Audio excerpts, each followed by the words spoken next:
Antrean panjang kendaraan roda 2 tampak mengular menuju kawasan wisata Jakabaring, Palembang. Bertepatan dengan libur tahun baru, salah satu destinasi favorit yang diserbu warga adalah Taman Burung Jakabaring, yang menjadi pilihan wisata keluarga untuk mengisi waktu libur. Di kawasan wisata ini, pengunjung dapat menyaksikan ratusan satwa, termasuk sekitar 200 jenis burung seperti makau, kakatua galah, emu, pangau, jalak, lovebird, hingga merpati. Tak hanya burung, taman wisata ini juga menghadirkan satwa lain seperti ular, iguana, dan kura-kura yang menambah daya tarik edukatif bagi pengunjung. Oh, ini mau memperkenalkan ke anak-anak hewan-hewan yang ada di Indonesia. Biar mereka tahu jenis-jenis hewan yang ada di Indonesia itu banyak ragamnya. Ini sama siapa kita?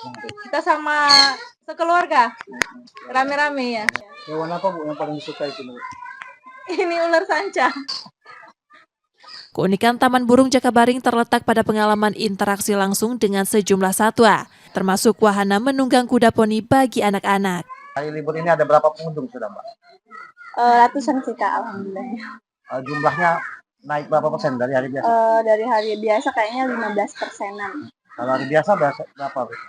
Di hari biasa di bawah 100-an. Di bawah 100. Untuk tiket sendiri ada kenaikan di tahun baru? Enggak, tetap sama. Kita juga ada diskon, Kak. Kan satu orangnya 50.000. Kalau follow Instagram sama TikTok kita diskon 10% bagi satu orang paling.